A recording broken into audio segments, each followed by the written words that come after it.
PinoyDSL.net that these are the guys on the ground who probably know the real score in Philippine broadband. RJ, thanks very much for coming to the show. Yeah, thank you as well. All right, what do you guys do on PinoyDSL.net? Oh, well, We chat about DSL broadband. So it's an online community forum. It was created for the specific purpose for the DSL users to at least seek help or assist somebody who has a problem with the DSL. Or to vent. To vent out. To say, I hate you! Never mind. Yes. But of course, the broadband evolves. So it's not only for the DSL, we also have wireless broadband. Wireless. So they're also part of the forum. Yes, they're also part of the forum. Yeah. They can also vent out as well if they have a problem with the wireless. And of course, if they need assistance, they can also ask for help online. So you have like discussion threads, right? You maintain a discussion thread, so there are specific topics or issues that you want the members. You have to register, right? Yes. To be part of PinoyDSL.net. So once you're registered, you go on a specific discussion thread. Yes. Can you make your own discussion thread? Yes. The main thread would be divided into a group of depends on your provider. So we have the group called PLDT, Intel, Digital. So they're divided according to which ISP they're with. Yes. So that it would be safe for other users to see, and also easy for someone to seek help to look for solution. Specifically on your provider. Right. And how long have you been doing this? Since 2004. Okay. And was conceived by Joel Obera. He's from Jensen. So I'm his representative here in Manila. And from then on, it grows with too many subscribers. Well, most of them really to vent out. Okay. Yes. This is like the cyberspace version of throwing a plate against the wall. So. Many of the discussions on PinoyDSL.net concentrate on the quality of service posed of their ISPs. That's right. What are the common problems that people talk about on the forum? Stability. Yes, because if you look for a broadband as compared to the dial-up, where you have to click on the dial, in broadband you don't need it. You're always online. Always connected. Always connected. But somehow it's different to what they experience. It's always disconnected. Yes. Yeah, because the problem with stability, you say, is that influenced by the kind of technology maybe or equipment that our ISPs have? What do you think is the problem? That's correct. That's correct. This is a new technology, but it's riding on an old technology, which is a copper line. And as we know, the telephone line has been there for ages. So if you can see outside, you can see how the condition of the cables are. So with that factors, it can cause some stability problems with DSL. Of course, it's different from the wireless. With the wireless, it's also dependent on the quality of the signal, and also with the device and how it will able to receive signal.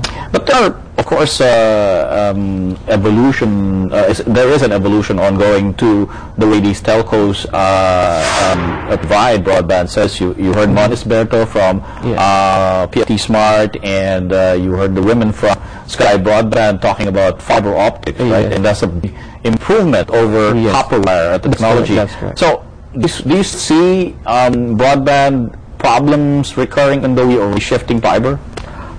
Yes, because first is fiber for us in the Philippine setting is still a long way to go. Not unless if they really wait for it to provide fiber on a cheaper way. It's very expensive. So the cost is still prohibitive. Yes. So one company that's globe of fiber, but on a limited areas in BATI. More affluent areas. Yes. Just like what Sky Broadband is saying, for its high-speed internet, it's only available initially in Rockwell.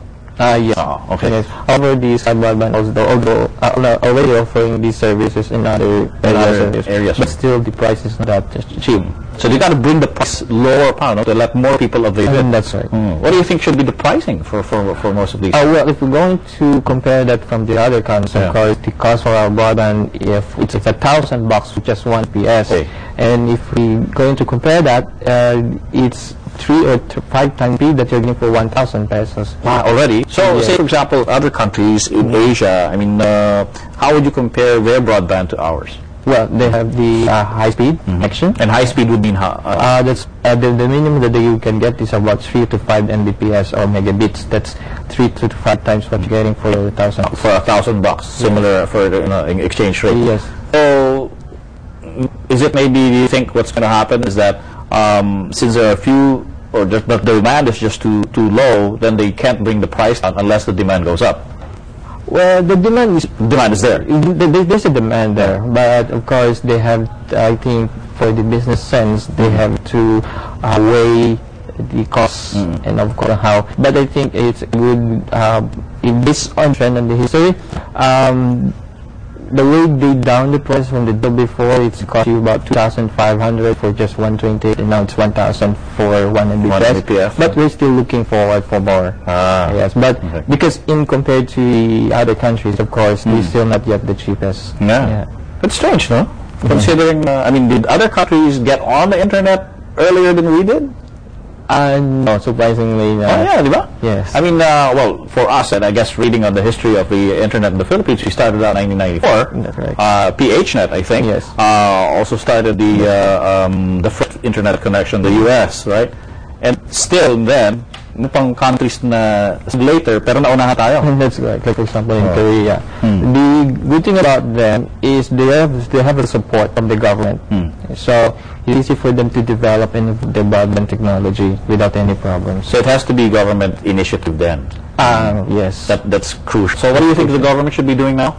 They should set a standard for the broadband because right now the broadband with basically, if I'm wrong, it still be considered just a value-added service. So it's still not yet a primary service, where in fact it's already become a primary service needed by most of our countrymen.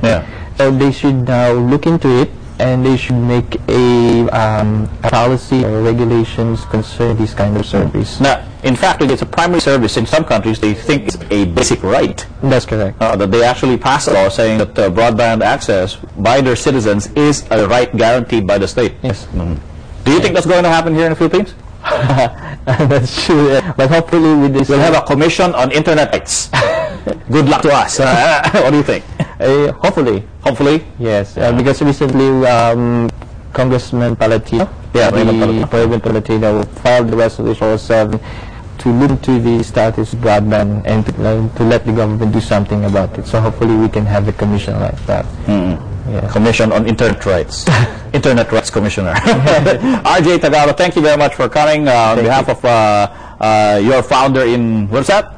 General San. Oh, in Jensen, yeah, for PinoyDSL.net. Thanks very much for coming. He was our surprise guest, I think, or mystery guest. Yes, the PinoyDSL.net guys were going to guess who the mystery guest was, and now they know. May price ba? Wala. 3 years broadband subscription?